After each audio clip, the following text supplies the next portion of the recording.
Crimean Peninsula has been feeling the effects of the war to the maximum extent in recent days.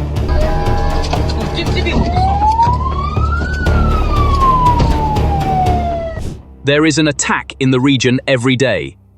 This situation is deeply affecting Russian soldiers, political officials, and Crimean citizens on the peninsula. The people are in revolt. All logistical arteries in Crimea, especially the Kerch Bridge, are within range of a drone or missile at any moment. Despite ferry service disruptions, crowds are trying to flee the peninsula due to this danger. Kerch was the only solution for this, but now the bridge has also become the biggest risk factor. The factors that have caused such concern, panic, and flight among hundreds of thousands of Russian citizens and soldiers in Crimea erupted just a few days ago. A new wave of turmoil began on the peninsula when Ukraine announced on the night of August 28th that it had struck an S-400 radar unit in Crimea. Footage and local reports showed that Ukrainian unmanned systems were part of a high-tempo harassment pattern that occupied Crimea's air defenses that same night and the following day. Russian channels claimed that 11 unmanned aerial vehicles were destroyed over the peninsula and 22 over the Black Sea in one night, while explosions were heard around Simferopol and Hvardiiske. These claims, while describing the scale of the incident, also pointed to a saturation-based air defense attrition concept. The Ukrainian side recorded that a specific target in this wave, an element in the S-400 long-range search radar class, was successfully hit.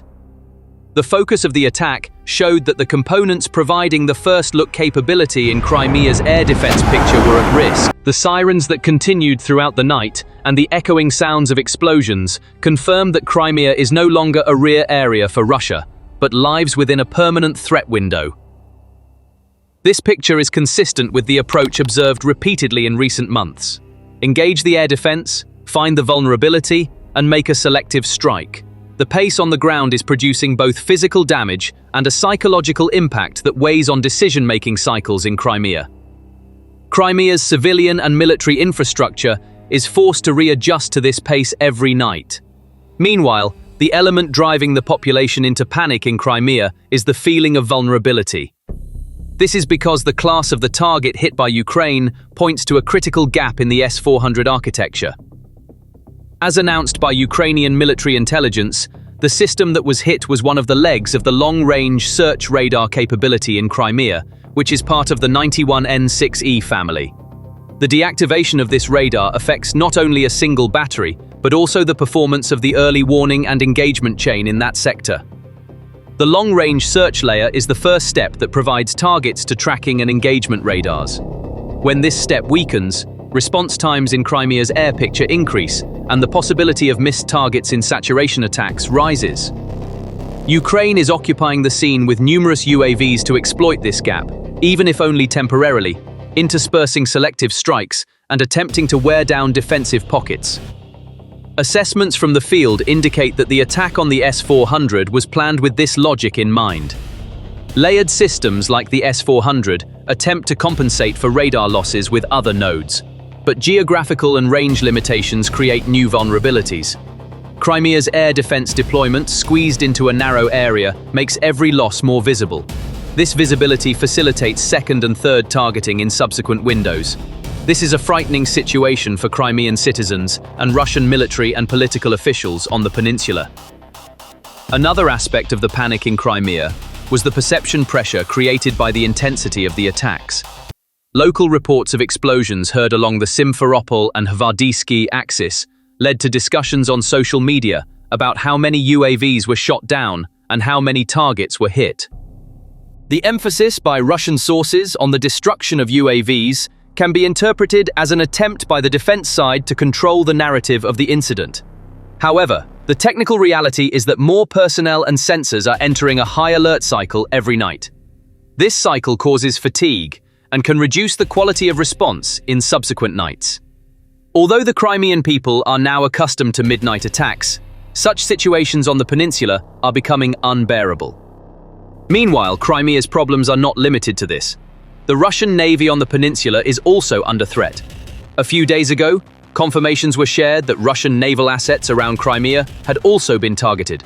Ukraine announced that it had struck a Buyan M-class warship capable of carrying Kalibr cruise missiles, forcing the ship to return to its bases.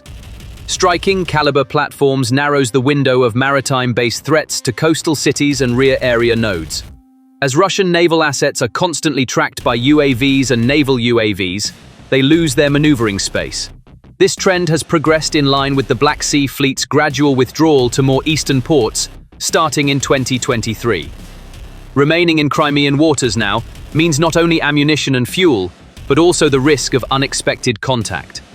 Ship decks and radar profiles require constant vigilance against low-altitude threats. The obligation to return to base disrupts the rhythm of naval fire support. Each mandatory return means a delay in fire packages allocated to coastal targets.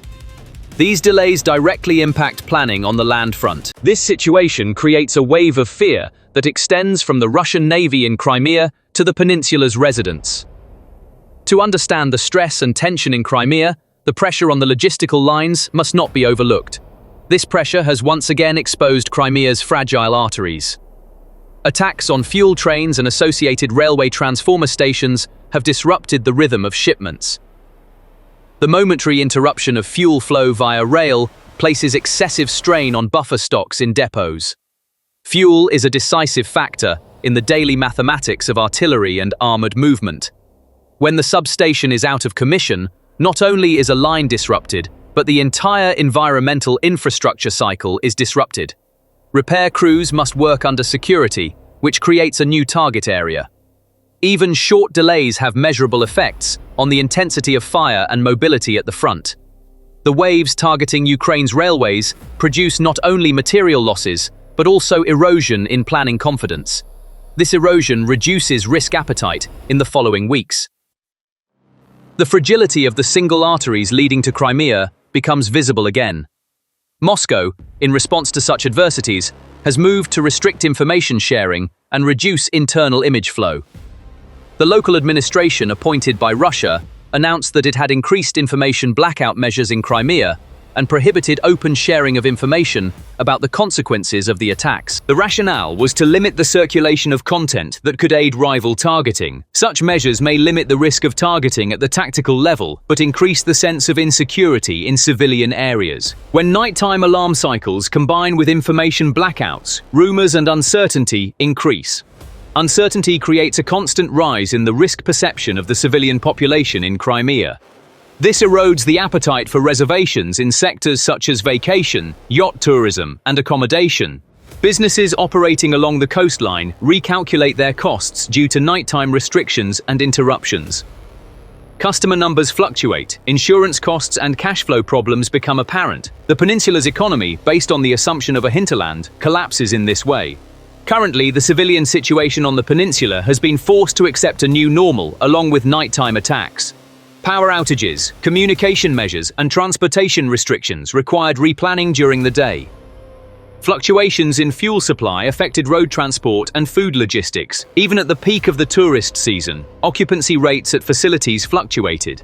In coastal towns, night sirens and daytime supply rhythms increased operating costs. In the long term, this rhythm erodes the peninsula's appeal. On the public services side, emergency budgets grow while investment appetite declines. The continuity of night raids changes homeowners' risk calculations. The rental market and short-term accommodation segment fluctuate as a result. As a result of all this, the peninsula is no longer perceived as a safe haven far from the war. Ukraine's strategic goal, in order to keep the peninsula from being removed from the war, is to keep the connection capacity between Crimea and the Russian mainland permanently at risk. This goal requires the land corridor to be kept under constant threat of attack. The Kerch Bridge and its associated railroad chain are the most costly components of this picture. Although the bridge has been hit before, increasing defensive reflexes, the risk has not been eliminated. Ukraine's inventory of UAVs, naval UAVs, and winged munitions has the flexibility to periodically test this risk. Even if the layers of bridge defense are thickened, the aggressor continues to search for weak days and weak hours. This search does not make backup crossing capacity unnecessary. On the contrary, it makes it mandatory. The Crimean economy cannot claim a fully secure flow without significant backup capacity. Therefore, the bridge continues to be a psychological and logistical center. Ukraine's rhetoric and actions point to this center. In the coming windows, it is expected that the Kerch connections and the arteries in the land corridor will be re-examined. These examinations seek to find the weakest day, weakest hour match for the defense side. The combined use of UAVs and naval UAVs provides an advantage in pulling defense pockets in different directions.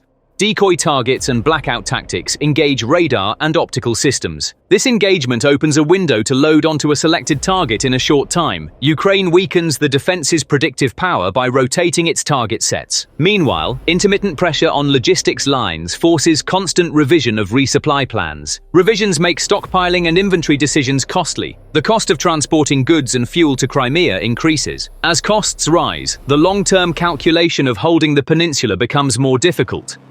Russia wants to take steps to prevent this. The Russian defense side is trying new deployments and repairs to support air defense in Crimea. However, each new repair site carries the risk of becoming a new target. The elements allocated for the repair team's security weaken another front.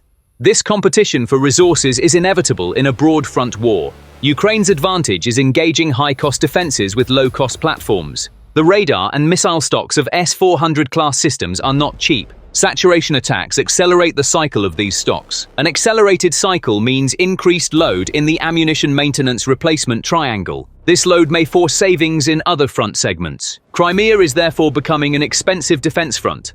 Considering all this, there is a very critical conclusion. The peninsula's geostrategic position has become a deterrent showcase for both sides. Ukraine's goal is to make Crimea unsustainable in terms of supply and command control.